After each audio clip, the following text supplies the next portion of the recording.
بسم اللہ الرحمن الرحیم۔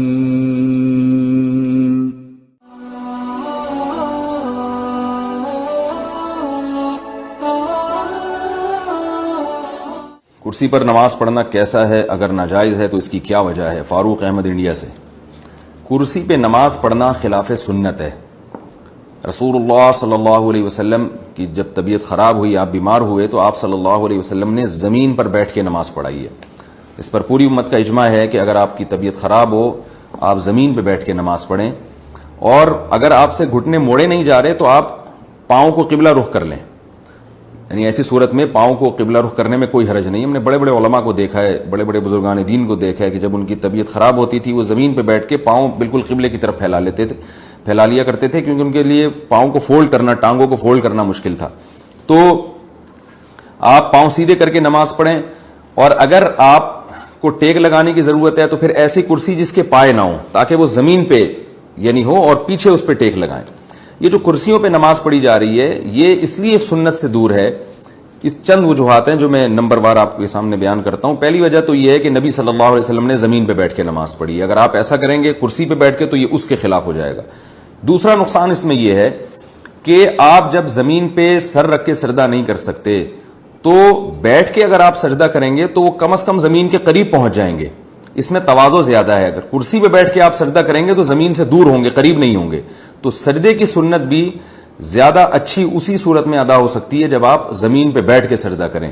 یہ دو فرق ہو گئے۔ تیسرا فرق کیا ہے کہ کرسی کی وجہ سے صف میں خرابی ہوتی ہے، جبکہ زمین پہ بیٹھ کے آپ نماز پڑھیں گے تو صف نہیں ٹوٹتی۔ کرسی اگر آپ صف میں رکھ لیں تو آپ دیکھیں کہ وہ جو کرسی پہ بیٹھے ہوئے صاحب ہیں ان کی ٹانگیں آگے جا رہی ہوتی ہیں، اور صف تو بنتی ہے ایڑیوں سے، تو سب کی ایڑیاں ایک لائن میں ہیں، اور جو کرسی پہ بیٹھے ہوئے صاحب ہیں ان کی ایڑی آگے ہوتی ہے۔ یہ تیسرا نقصان ہے۔ چوتھا نقصان یہ ہے کہ کرسی کی وجہ سے صفوں کو سیدھا کرنا بہت مشکل ہوتا ہے۔ اب کسی کے درمیان میں کرسی رکھی ہوئی ہے، کوئی صاحب تھوڑا سا بائیں ہو گئے تو بیٹھا ہوا آدمی تو کھسک جائے گا، لیکن کرسی والے کو پوری کرسی اٹھانا اور پھر اس کو سائڈ پہ لے جانا بڑا مشکل ہوتا ہے۔ اسی وجہ سے ہم نے دیکھا ہے کہ وہ بعض دفعہ صفوں میں جگہ خالی ہوتی ہے، اور وہ جو نمازی ہیں وہ کرسی پہ بیٹھے ہوئے ہوتے ہیں اور درمیان میں جگہ خالی رہ جاتی ہے، صف بن نہیں پاتی ہے۔ پانچواں نقصان یہ ہے کہ یہ مسجد کے اکرام کے بھی خلاف ہے۔ بلکہ اس سے پہلے میں بتاؤں گا، اس میں غیر مسلموں کی مشابہت بھی ہے۔ جو غیر مسلموں کی جو عبادت گاہیں ہیں ان میں میز اور کرسیاں ہوا کرتی ہیں۔ آپ چرچ جائیں، اس میں ڈیسک رکھے ہوئے ہوتے ہیں، وہاں بیٹھ کے لوگ عبادت کر رہے ہوتے ہیں۔ 1000 سال سے زیادہ ہو گیا، 1400 سال ہو گئے، مسلمانوں کی مسجدیں ہمیشہ سادہ ہوتی ہیں، اس میں فرنیچر نہیں ہوتا۔ تو اب مسجدوں میں بھی فرنیچر آنا شروع ہو گیا ہے، تو اس میں غیر مسلموں کی مشابہت بھی ہے۔ اور چھٹا فرق یہ ہے، چھٹا نقصان کرسیوں میں یہ ہے کہ کرسیوں پہ بیٹھ کے جو یعنی اس میں مسجد کی بے اکرامی ہے۔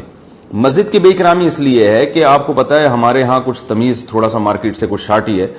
جب کرسی سے لوگ اٹھتے ہیں تو اس کو سیدھا کر کے ایک جگہ پہ نہیں رکھتے، جہاں پڑی ہے وہیں کی وہیں چھوڑ کے چلے جاتے ہیں۔ 2-4 لوگ ہوتے ہیں جن کو ابا دادا سے کچھ بہت زیادہ انہوں نے تمیز سیکھی ہوتی ہے، وہ ذرا سلیقے سے کونے میں رکھ کے چلے جائیں گے، لیکن اکثر لوگ کرسیوں کو ایسے ہی چھوڑ کے چلے جاتے ہیں، اور گھٹنوں کی بیماری بہت تیزی سے پھیل رہی ہے۔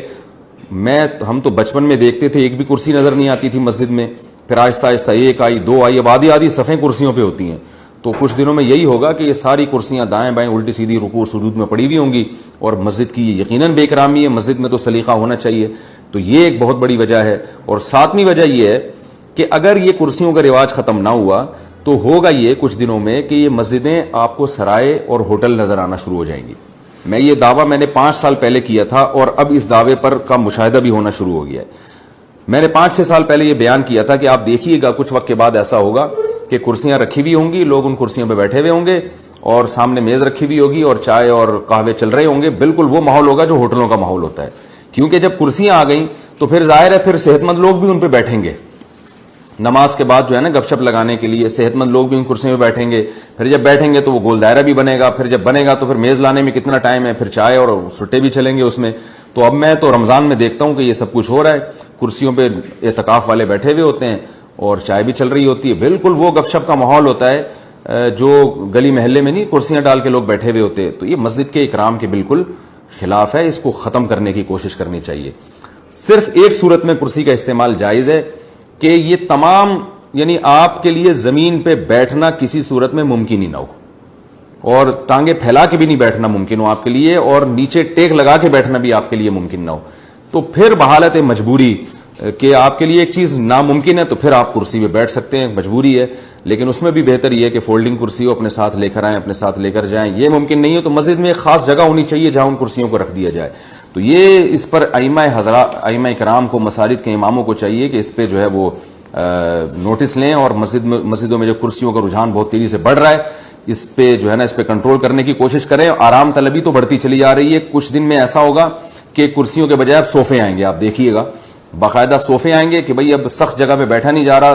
صاحب کو ڈاکٹر نے کہا ہے کہ آپ سخت جگہ پہ نہ بیٹھیں, نرم جگہ پہ بیٹھیں, تو پھر وہ باقاعدہ صوفے آئیں گے, اور پھر وہ جب صوفے آئیں گے تو پھر وہ فولڈنگ صوفے آئیں گے کچھ وقت کے بعد. پھر وہ ایسا صوفہ آئے گا کہ بوقت ضرورت وہ اس کو بیڈ بھی بنایا جا سکے, کیونکہ بعض دفعہ نمازی تھک جاتے ہیں, ان کی کمر میں درد ہوتا ہے تو ان کو لیٹنا بھی پڑتا ہے.